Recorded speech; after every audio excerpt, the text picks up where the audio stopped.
President of the General Assembly, Your Royal Highness Princess Dr. Al-Hashmi, Excellencies, distinguished delegates, it is a pleasure to address you all today on the occasion of the first United Nations International Day of Women and Girls in Science. I sincerely thank you, Your Royal Highness Dr. Al-Hashmi, for your kind invitation to be a part of this conference. The observance of this day provides an occasion to come together to champion and promote the need for more participation of women and girls in different areas of science and technology. Let this day also offer a space in which we may consider how best to make access to equitable opportunities in both education and employment a reality for women and girls around the globe. I am proud of Malta's role in proposing this resolution, and I celebrate the commitment of Member States to achieving gender equality for women and girls in science. The pursuit of intersectional gender equality is central to the vision of my presidency and the work of my foundation for the well-being of society.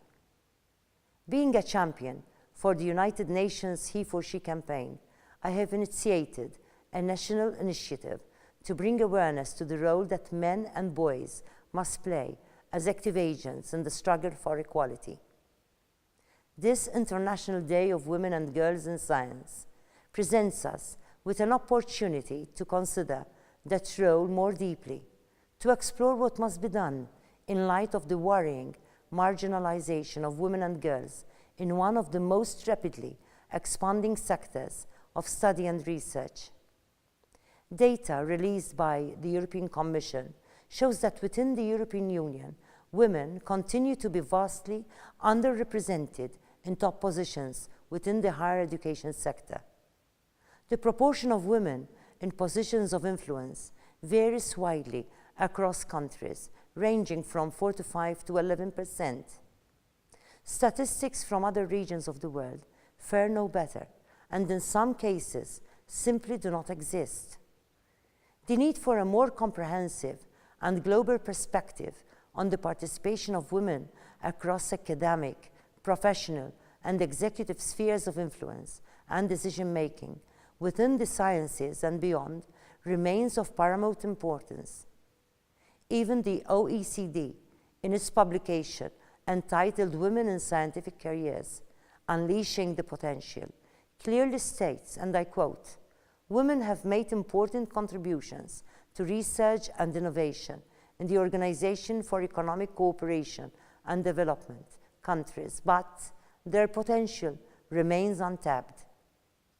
Although in recent years, women's participation in science has increased, according to data issued by the UNESCO Institute of Statistics, the global average for the share of female researchers in 2013 was still only 28.4%. There are also disparities among the regions of the world, reflecting that socio-cultural underpinnings are at play in this regard. In my own country, where great strides have been made towards the realization of more inclusive and equitable communities, we are still reminded at times of situations where lack of respect and concern are still felt towards women and girls. I truly believe that on a global level, we must interrogate and transform behavioral, social, and cultural barriers to the participation of women and girls, which are embedded in our traditions, policy processes, and practices.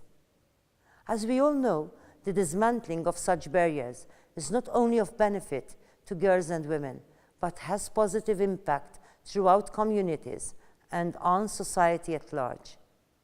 We all appreciate that creating knowledge and understanding through science will influence the economic, social, and environmental challenges we face today.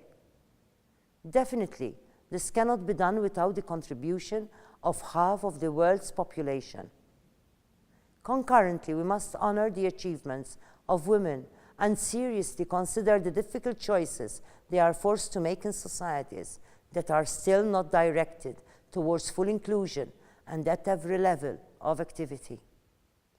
Unfortunately, according to statistics by UNESCO, 60% of countries have not yet reached gender parity in education, not even in the early years through primary and secondary education. On the other hand, while some countries are experiencing an increase in women achieving tertiary education levels, there is still disparity in the continuation of their professional careers. Even now, stereotypes persist in career choices, which are still being shaped by familial, social expectations and the mass media through the way it perpetuates the social construction of science. A national consultation held in Malta by my foundation on last year's Women's Day identified the difficulty of achieving a work and life balance as a leading hindrance to the well-being of women in Malta. Women activists, academics, practitioners and professionals spoke about the need for workplaces that adapt to the entirety of a person's lived experience rather than the imposition of a male-dominated framework on the career paths open to women and girls. It is alarming to realize that women and girls continue to suffer exclusion from full and equitable participation in science-based studies and employment. Even worse are women and girls living with disability.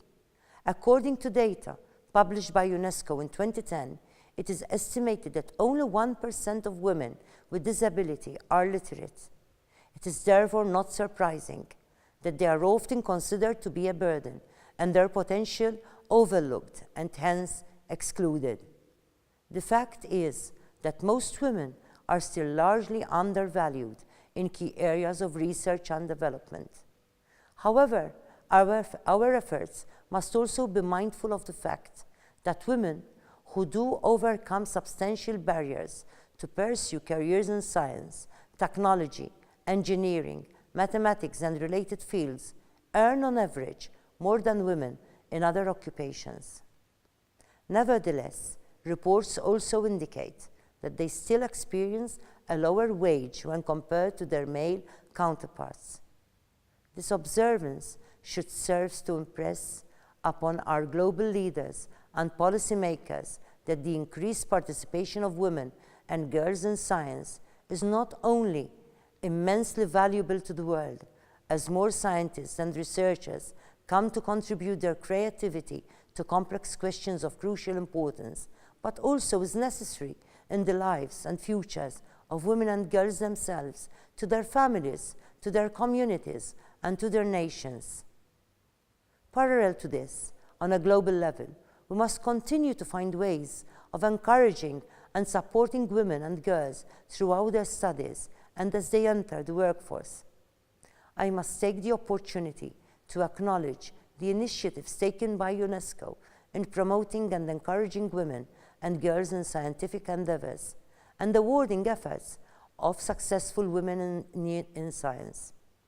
On this subject matter, we must also be guided by universal mandate of the 2030 Sustainable Development Goals.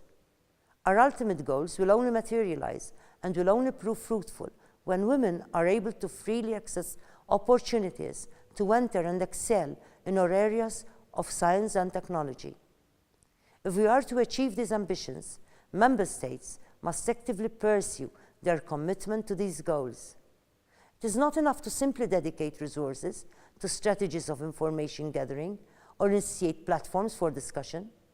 While these initiatives have their place, they cannot serve as a substitute for effective and long-term actions that address the problem at its core. We must frankly acknowledge gender issues throughout research and development, addressing the untapped potential of women and girls across disciplines and professions. It is necessary to increase the visibility of appropriate role models in positions of leadership and to promote the work of women in science, thereby encouraging girls to enter the sciences as a lifetime profession.